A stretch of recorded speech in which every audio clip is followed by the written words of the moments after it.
Sunflowers are one of my favorite flowers. They were also a favorite of the artist Vincent van Gogh. You can find sunflowers in a lot of his paintings. Some of his paintings have sunflowers that are growing, and some of them are an arrangement of sunflowers in a vase, a still life. Here are two examples of sunflower still lifes that Vincent van Gogh painted. We're going to draw a sunflower, and you can choose to either make yours look like it is growing outside or like it's in a vase. To start the project, you'll need a piece of drawing paper, a pencil, and an eraser. To start my drawing, I'm going to draw a circle in the center of the paper, somewhere near the top, so I have room for the stem, or if I choose to make it a still life in a vase, room for the vase as well. The size of your circle will depend on how much room you need at the bottom of the paper for those extra things. If you are drawing a sunflower that is growing, you might be able to make your sunflower larger, so your circle would be a bit larger. If you are making your sunflower look like it is cut and in a vase, then you might want to make your circle a little smaller so you have more room for the vase at the bottom. So I'm going to begin by drawing a circle on my paper, and I'm going to make the first set of petals around that center. I'm going to make some curved triangular shapes that radiate from the center circle. You might want to draw yours a little lighter so it's easier to erase them if you need to fit in extra petals. Once you have your first row of petals drawn, you're going to be drawing some petals in between those so they look like they are growing behind the first row of petals.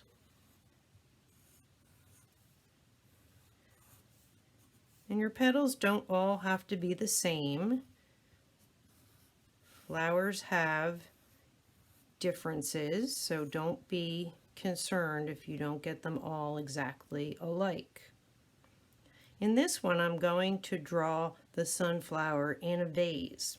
So I want to leave some room down here for the vase. I'll have to decide where my stem is going to come from, if it's going to be straight underneath my sunflower, or if it's going to be off to one of the sides. So I think I will draw my vase underneath first. I'm going to draw the top of my vase and whatever shape vase I'd like to draw.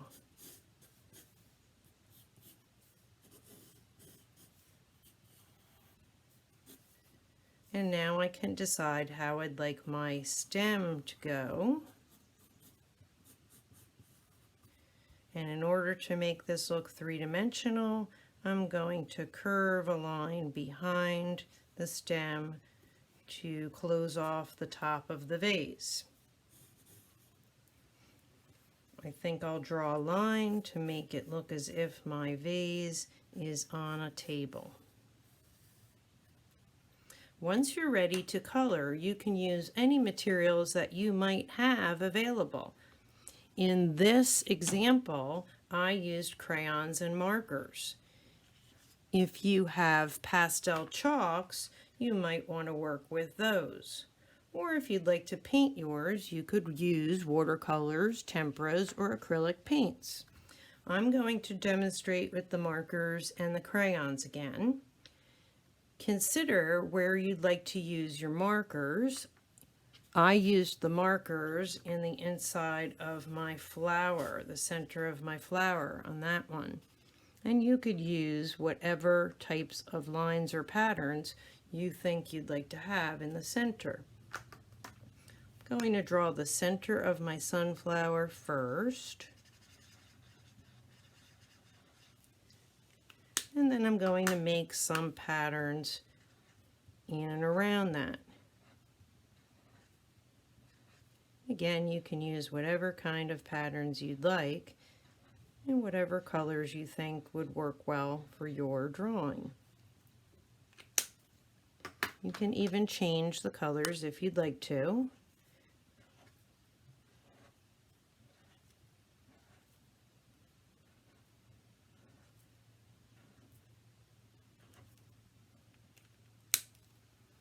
Next, I'm going to use my crayons to color in those areas.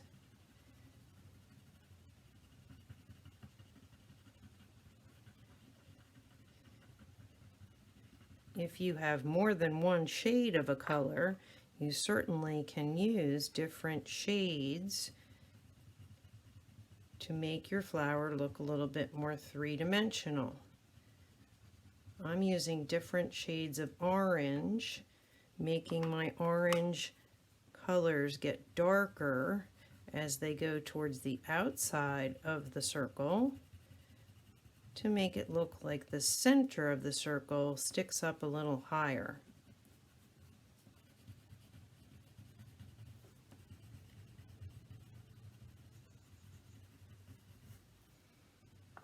Next, I'm going to do my flower petals. I'm going to make the flower petals that are closest to the center brighter or lighter, and the flower petals that are behind a little bit darker. So I'm using a bright yellow for the inside of those petals, and I'm going to use a light orange on the outside of my petals. And I can overlap those colors a little bit so they blend together.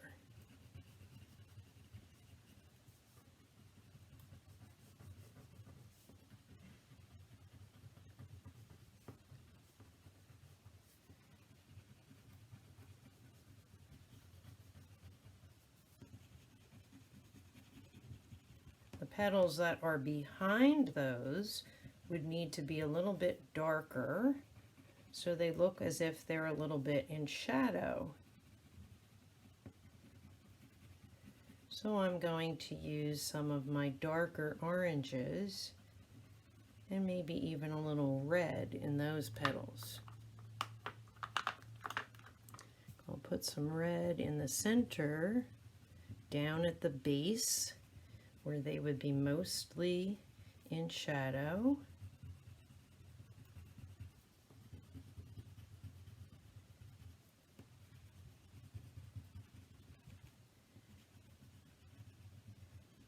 And then I will add some orange off of that. And if you don't have shades of orange, you can use a regular orange. I have a red orange that I'm going to add next, and then a plain orange on the very outside.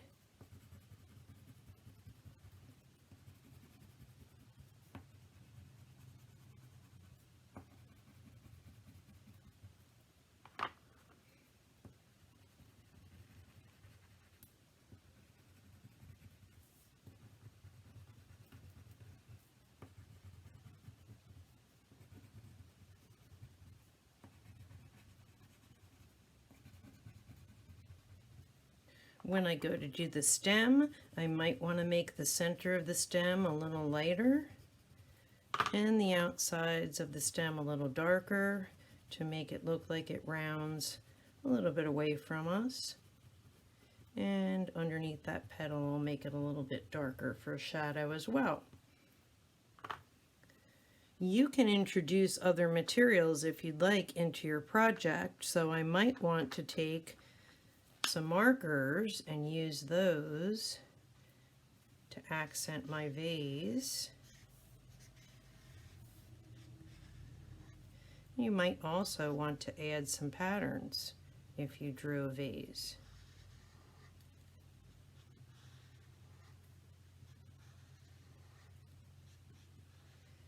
By rounding the lines on the vase, it makes that cylinder look like it's coming out a little bit more in a rounded direction. If I made my line straight, that would make it look a little bit too flat. So you can be creative with whatever kind of design you'd like to have on your vase.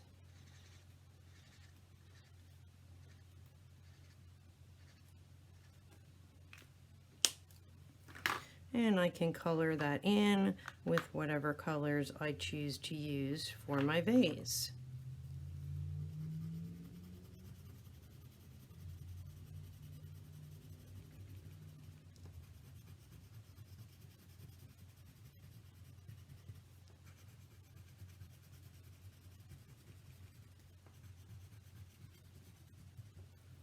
And the inside of the vase on that top edge might be a little bit darker since it's inside, so I think I'll make that blue line that I made on the top a little bit darker.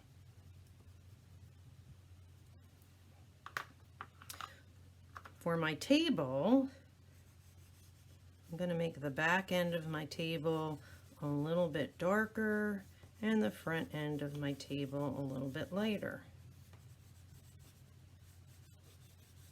So you might want to press a little bit less as you come forward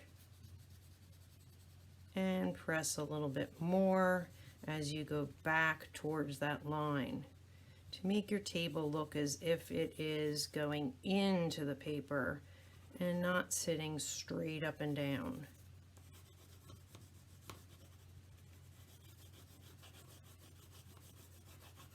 And last, I have to consider what I'd like to do with the background. Vincent van Gogh used different types of backgrounds in his sunflower paintings. In the one sunflower painting, he used colors that were all very similar.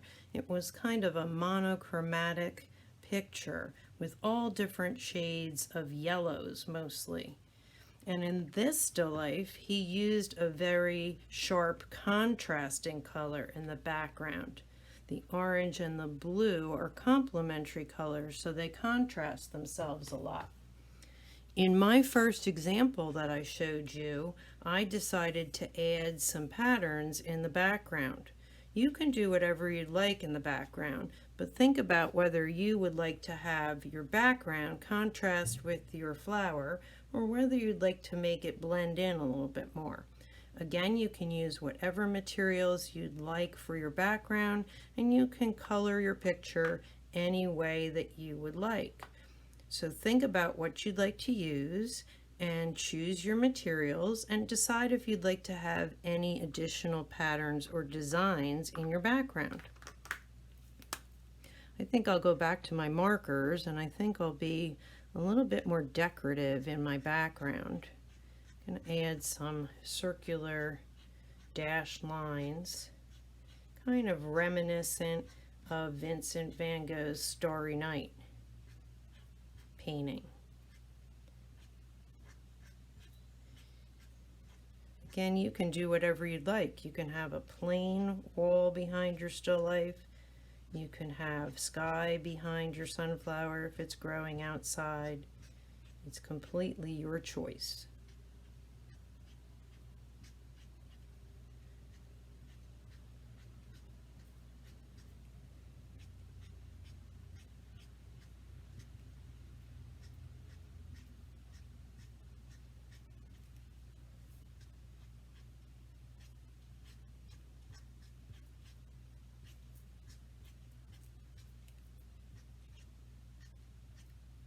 And if you're not sure what you want to do in your background, it's never a bad idea to start with your pencil. So if you make a mistake or you're not happy with what you did, you can change that.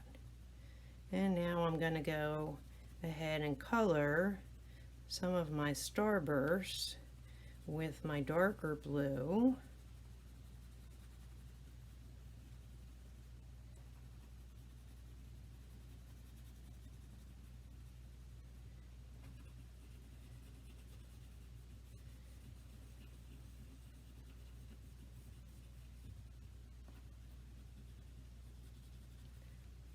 And I think I'll use my lighter blue around those.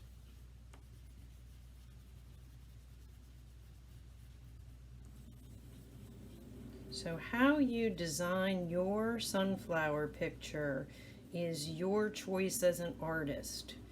Try to be creative and make your picture individual so it doesn't look exactly like mine or exactly like someone else you might have seen pictures of.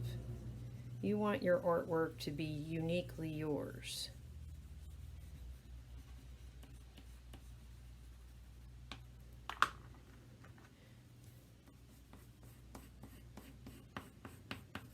And if you choose to leave some white paper in your picture, that's fine as well.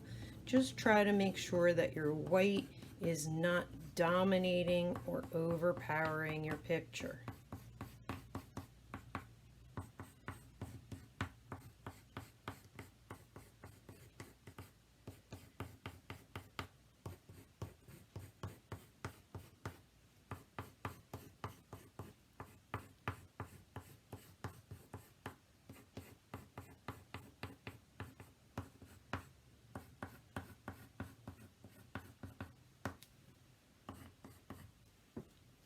I hope you enjoyed that. I can't wait to see what you do.